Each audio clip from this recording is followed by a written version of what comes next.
চার ধামের একটি ধাম বদ্রীনাথ ধাম, যে মন্দির একবার দর্শন করলে মনুষ্য জন্ম থেকে মুক্তি লাভ হয়ে যায়।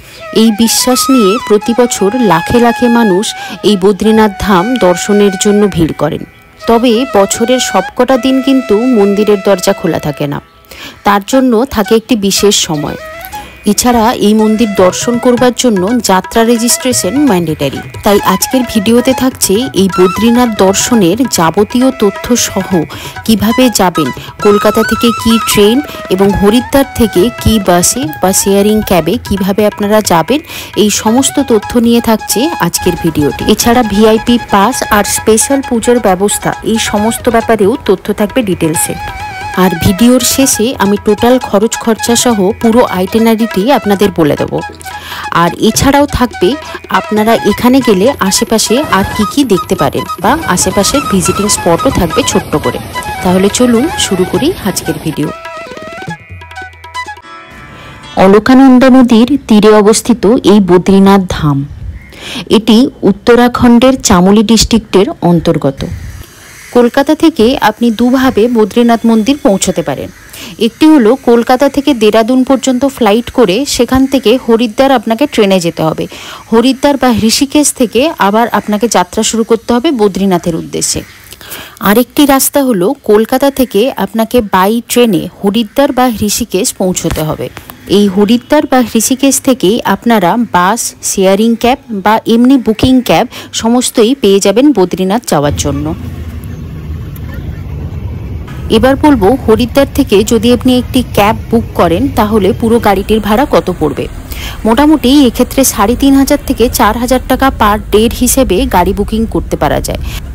এক্ষেত্রে পুরো গাড়িটি বুকিং করা থাকে বলে আপনারা যেখানে সেখানে দাঁড়াতে পারেন এবং 5টি যে প্রয়াগ রয়েছে সেই প্রয়াগগুলি প্রতিটা দর্শন করে যেতে পারেন।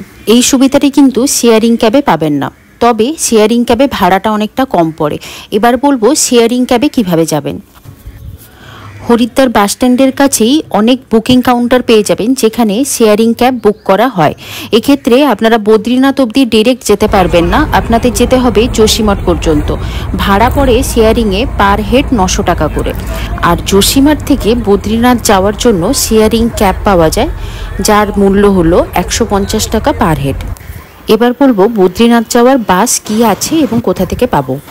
হরিদ্বার বাস স্ট্যান্ডে এরকম অনেক কাউন্টার পেয়ে যাবেন যেখানে বাসের বুকিং হয়। এই সমস্ত জায়গা থেকে বুকিং করলে একটা অসুবিধে যে এরা কিছুটা কমিশন এক্সট্রা করে চার্জ করে। এই জন্য সবথেকে বেটার হলো GMOU, এই গভর্নমেন্টের কাউন্টার থেকেই বাস বুকিং করবেন। এক্ষেত্রে বাসের ভাড়া 700 থেকে 800-র মধ্যে হয়ে যায়। এছাড়া অনলাইন থেকেও আপনারা বাসের বুকিং আগের থেকে করে রাখতে পারেন। এক্ষেত্রে বাসের ভাড়া 1000 থেকে 1200 টাকা পড়বে। রেড বাসের মতন অনেক অ্যাপ থেকেই এই বাসগুলি বুক করা যায়। এই হয়ে গেল বদ্রীনাথ কিভাবে পৌঁছবেন। এবার বলবো মন্দিরের দর্শনের নিয়মাবলী। বদ্রীনাথ বাস স্ট্যান্ড থেকে মন্দিরের দূরত্ব 5 থেকে 10 মিনিট হাঁটা পথ। সাথে বয়স্ক কেউ থাকলে পিঠু করে নিতে পারেন। এই পিঠুর ভাড়া হলো 1000 থেকে 1200 টাকা যাওয়া এবং আসা। এই মন্দির দর্শনের জন্য খোলা হয় ভোরবেলা 4টে থেকে দুপুর 12টা পর্যন্ত, আবার কয়েক ঘন্টা বন্ধ থাকে এবং বিকেল 4টে থেকে রাত্রি 9টা পর্যন্ত থাকে দর্শনের সময়। কথিত আছে ভগবান শিব ব্রহ্মার মুণ্ডচ্ছেদের জন্য প্রায়শ্চিত্ত হেতু এই মন্দির নির্মাণ করেন। এই মন্দিরের দেবতা হলেন শ্রী বদ্রীনারায়ণ বা নারায়ণ ভগবান। প্রতি বছর মার্চ এপ্রিল থেকে শুরু করে অক্টোবর পর্যন্ত এই বদ্রীনাথ মন্দির দর্শনের জন্য খোলা থাকে। বছরের বাকি সময়গুলিতে মন্দিরের কপাট বন্ধ থাকে। এবার বলবো যাত্রা রেজিস্ট্রেশন নিয়ে। বদ্রীনাথ ধাম আসার আগে আপনাদের অনলাইন যাত্রা রেজিস্ট্রেশনটি নিজের এবং নিজের পরিবারের করে নিতে হবে। লিঙ্ক আমি ডেসক্রিপশনে দিয়ে দেবো, আপনারা দেখে নেবেন। এই ফুটব্রিজটি ব্যবহার করেই যেতে হবে বদ্রীনাথ মন্দির। মন্দির দর্শনের জন্য মোটামুটি 4 থেকে 5 ঘন্টা লাইন দিতে হয়। আপনাদের সাথে যদি কোনো বয়স্ক মানুষ বা বাচ্চা থাকে তাহলে লাইন এড়ানোর জন্য ভিআইপি পাসের সুবিধে নিতে পারেন। জন প্রতি মূল্য হলো 300 টাকা।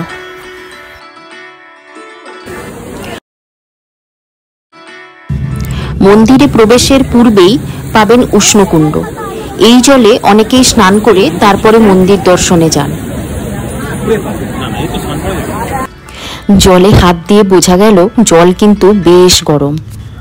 বাইরে যেখানে -ডিগ্রি টেম্পারেচার, বরফ জমে আছে, সেখানে এরকম একটি উষ্ণকুণ্ড সত্যিই আশ্চর্য।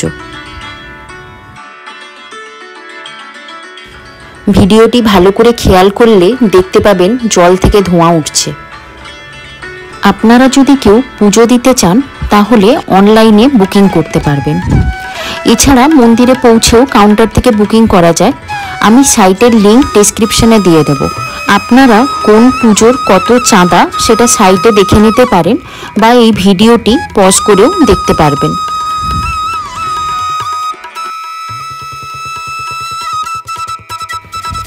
বদ্রীনাথ মন্দির দর্শনের লাইন পড়ে ভোর রাত্রি থেকে, তাই আপনারা গেলে চেষ্টা করবেন আগের দিন বদ্রীনাথ পৌঁছে পরের দিন ভোরবেলাতেই লাইন দেওয়ার। এতে সকাল সকাল 4-5 ঘন্টার মধ্যে মন্দির দর্শন হয়ে গেলে সারা দিনটা আপনার কাছে থাকবে বিভিন্ন জায়গায় ঘুরে দেখবার। তবে এপ্রিল থেকে জুন পর্যন্ত এই টাইমটা কিন্তু পিক টাইম, লাইন ভিড় সবই খুব বেশি হয়। অফ সিজন হলো জুলাই আগস্ট, এই দুটো মাস। তবে বৃষ্টির জন্য অনেক অসুবিধার মুখে পড়তে হয় এই বদ্রীনাথ ধামে। মন্দির চত্বরের ভেতরে আরও অনেক দেবদেবীর মূর্তি আছে। মন্দির থেকে দূরে যে পাহাড়টি দেখতে পাওয়া যাচ্ছে বরফে ঢাকা, ওটিই হলো নীলকণ্ঠ পাহাড়। এবার বলবো বদ্রীনাথ মন্দিরে যাওয়ার জন্য আপনাদের টোটাল প্ল্যান কতদিনের হবে, কিভাবে যাবেন আর কোন কোন দিন কোথায় স্টে করবেন, আর সব শেষে থাকবে কত টাকা খরচা পড়বে মোট। কলকাতা থেকে হরিদ্বার যেতে সময় লাগবে 24 থেকে 26 ঘন্টা। এক্ষেত্রে সবথেকে সুবিধে দুপুর বা বিকেলের দিকে হরিদ্বার পৌঁছানো। প্রথম দিন হরিদ্বারে নাইট স্টে করুন এবং যে বাসে যাবেন বদ্রীনাথ সেই বাসটি বুকিং করে নিন। আপনাদের যদি আগের থেকে অনলাইনে বুকিং হয়ে থাকে তাহলে তো খুবই ভালো। দ্বিতীয় দিন ভোরবেলা যাত্রা শুরু করব বদ্রীনাথ ধামের উদ্দেশ্যে।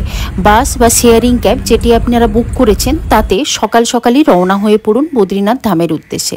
এক্ষেত্রেও সময় 12 থেকে 14 ঘন্টা মতন লাগে, প্রায় সারাদিনই লেগে যাবে বদ্রীনাথ পৌঁছতে। এই দিন অর্থাৎ দ্বিতীয় দিন বদ্রীনাথ পৌঁছে রাতে স্টে করুন বদ্রীনাথে, যাতে ভোরবেলাতে উঠে মন্দির দর্শনের জন্য লাইন দেওয়া যায়। তৃতীয় দিন ভোরবেলা যত তাড়াতাড়ি সম্ভব লাইন দিয়ে দিন মন্দির দর্শনের জন্য। যত তাড়াতাড়ি মন্দির দর্শন হবে তত তাড়াতাড়ি আপনি মন্দির থেকে বেরিয়ে অন্য কোনো জায়গায় ঘোরার প্ল্যান করতে পারবেন। মন্দিরে প্রবেশের পর পুরো মন্দিরটি ঘুরে দেখতে 1 ঘন্টা মতন সময় লাগবে। এরপর সকাল সকাল মন্দির দর্শন হয়ে গেলে বেরিয়ে পড়ুন। এখান থেকে 4 কিলোমিটার দূরত্বে রয়েছে প্রথম গ্রাম মানা ভিলেজ। এই মানা ভিলেজ যাওয়ার জন্য আপনাদের শেয়ারিং ক্যাবে ভাড়া পড়বে 150 টাকা করে। এই গ্রামটির অনেক পৌরাণিক মাহাত্ম্য আছে, যেখানে মহাভারত রচনা হয়েছিল, পাণ্ডবেরা স্বর্গদ্বার দিয়ে স্বর্গে আরোহণ করেছিলেন, এরকম নানাবিধ কাহিনী। এই মানা ভিলেজ নিয়ে আমার একটি ভিডিও আছে, এই ভিডিওটি দেখার পরে এই মানা ভিলেজের ভিডিওটি আপনারা দেখতে পারেন। মানা ভিলেজ দেখে এই দিনেই রেস্ট করে নিন বদ্রীনাথে, কারণ বদ্রীনাথ থেকে হরিদ্বারে যাওয়ার জন্য সন্ধে বা রাত্রের দিকে কোনো বাস বা শেয়ারিং ক্যাব পাওয়া যাবে না, তাই আপনাকে অপেক্ষা করতে হবে পরের দিনের জন্য। তাই ডে 4-এ আবার সকাল সকাল রওনা হয়ে পড়ুন বদ্রীনাথ থেকে হরিদ্বারের উদ্দেশ্যে। এইভাবে আপনাদের যাত্রাটি কমপ্লিট হবে। এবার বলবো আপনাদের টোটাল যাত্রার খরচ খরচা কত হবে। কলকাতা থেকে বাই ট্রেন যাত্রা করে আপনারা যদি শেয়ারিং ক্যাব বা বাসে করে যান তাহলে খরচা অনেক কম পড়বে। এক্ষেত্রে 12 থেকে 15 হাজারের মধ্যেই হয়ে যাবে। আর যদি আপনারা ফ্লাইটে করে দেরাদুন গিয়ে লাক্সারিতে বা বুকিং ক্যাবে যান তাহলে যাত্রার খরচ অনেকটা বেড়ে যাবে। এক্ষেত্রে 50,000 মতন ধরে রাখতে হবে। আশা করি বদ্রীনাথ ভ্রমণের ব্যাপারে অনেক তথ্য দিতে পারলাম। এই ভিডিওটি যদি ভালো লেগে থাকে তাহলে আমার প্লেলিস্টে গিয়ে বদ্রীনাথের অন্য ভিডিওগুলিও দেখতে পারেন। আর চ্যানেলটি যদি ভালো লেগে থাকে তাহলে সাবস্ক্রাইব করে পাশে থাকবেন। দেখা হবে অন্য ভিডিওতে। ধন্যবাদ।